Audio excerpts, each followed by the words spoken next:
Hello there, this is just going to be a quick and dirty, or at least I hope so, video on doing Form 3. I'm using a very basic team here, which I hope that everybody already has, so you can't be doing worse damage than me with this team. I'm not going to go into details about crime bands or whatever, you can figure that out for yourself later on, depending on your teams, but this is just meant to show the mechanics of the boss.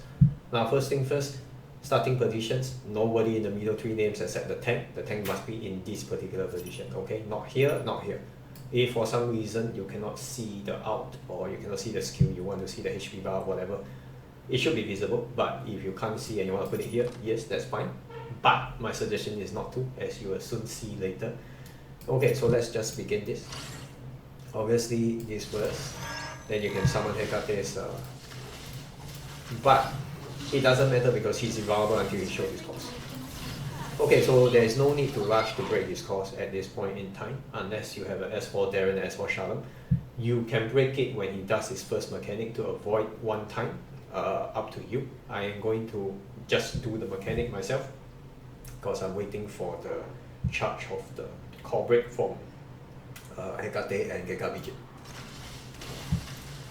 The boss will do this attack, which is poison DOT on the main tank because no one else is around, so you can actually make sure that the main tank gets it. Very painful, yes, as you can see.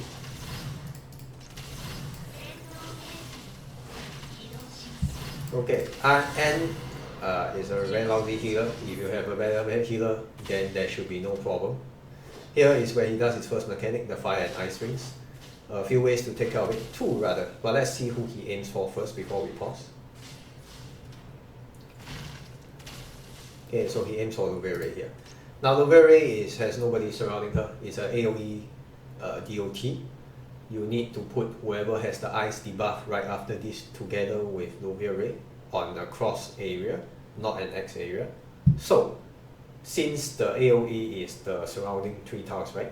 The next person who gets it will have to be moved next to Luvere here to clear the debuff. Instead of here, you can also move her here, whoever it is. Up to you, so long as it's not here, and then they can take, you see the summon here will take the damage. Additional damage, I would say there's no need to. But if you forget in a rush, you just put it here, it's not a whole lot of damage at this point, but at Form 5, I believe it will be quite damaging, so just keep that in mind. So okay, here you see the fire ring here, so whoever gets the ice debuff is not. So in this case, Luvia must move closer, clear the debuff, then move back. Okay, with that done, we are at 2:30 mark, we have a core break, so we will core break. You can break before the fire and ice rings come out if you already have 2 core breaks up and ready, so don't worry too much about that. I break slow is because I'm also waiting for Nox up to be up so that she can get some damage in for this core broken phase. Now, from here on, the core broken phases will be shorter and shorter, so do not bother to aim for high damage during core breaks, okay? This is just not worth it. Okay, we continue. We do the fire and ice ring again. In this case, first again, Luvere.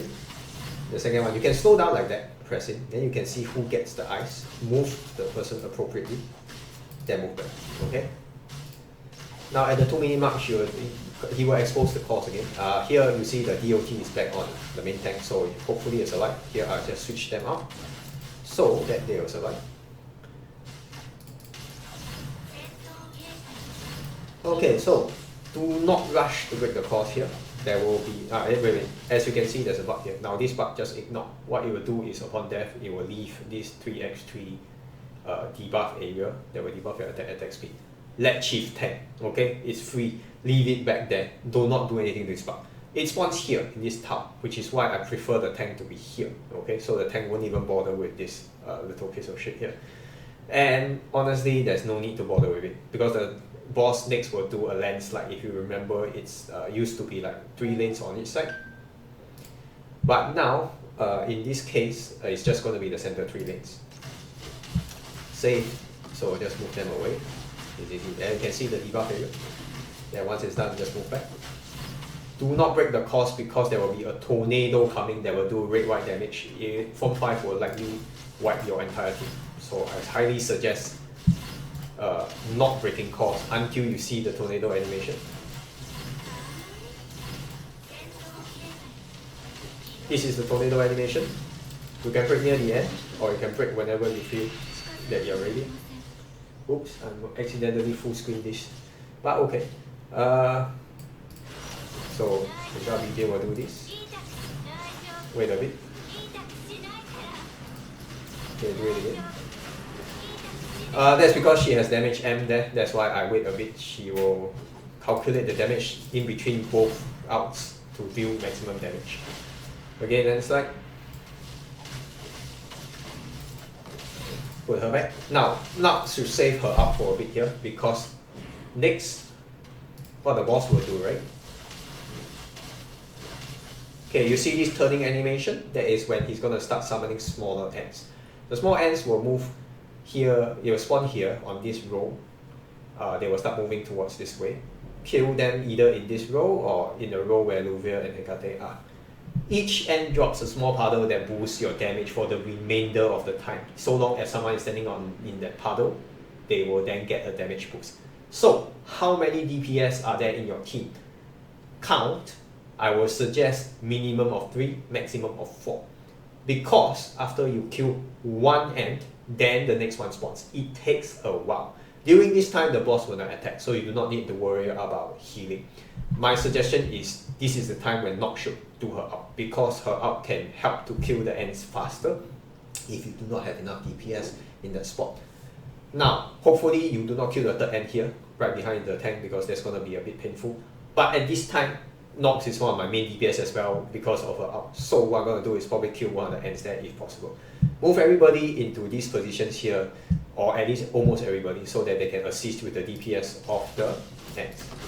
During the ants' appearance, the boss will also have cause exposed, so do not break, because if you break, the ants will stop spawning. Wait until you have killed enough ants. Here you see that. So here you see the small puddle here. That's the bug. Since Gekabijin is one of my main DPS, I'll put her here. Good, that's one. So the third one will be my final, correct? Because I only have 3 DPS right now. What I'm going to do is, okay, the moment the ant spawns, I'm going to break the core. So it's a combined amount of damage, okay? Boom. Okay, Noct will deal, so there you see, very good. Noct will then deal enough damage here, and at the same time get a damage boost. Now the horn has appeared, but do not pick up yet, okay? Wait until you're ready to. So leave it be. It will always spawn in the final 3 rows. And I think, so long as this puddle is here, right? Most likely not where the puddle is. So the last phase, okay, in this 1 minute mark. I think the thing disappeared, so you're okay now. The boss will now leave black puddles every time he exposes his cores. Standing in the black puddles will kill you, so just move any sinners inside away. At the same time, the black puddles will not spawn where the orange puddles here, as you can see, the small puddles are. So do not worry about that. Okay, here I'm going to break 3 cores times 2. So Labyrinth and Gekabijin are my only core breakers that have all their outs up, so they must not do any outs in this point, so just wait a bit. It's a rather obvious animation like this. See, the boss goes higher, then slams down with both pincers. And then exposes the cores almost immediately after. So that's what you should do. Now, before the boss does this core exposure again, my advice is when you see the animation start, move someone immediately to the horn. Why? Because it takes longer to pick up the horn this time. So make sure that someone is standing on the horn before the core break, okay? Not yet. Not yet. Okay, so as you can see, he's starting the double. So what we'll do is put here, start picking up the horn. Expose.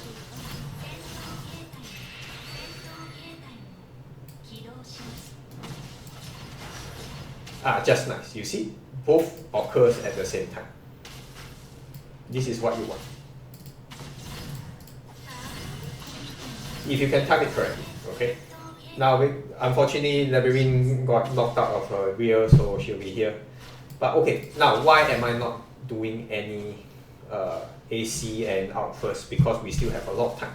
The boss will be down for exactly 30 seconds, we broke at about 34 seconds, so he will be up before the end of the timer. Please keep that in mind. Reason I'm waiting for AC is because of the garbage. Hopefully we have enough time, but we'll see. Okay, I messed up the last stand, so we are getting a bit less damage, but it doesn't really matter since this is just a normal. Okay, as you can see, the Kaji is almost done, so let's do this. And then we start AC. Not a lot of movement points left anyway. But we're not here for that.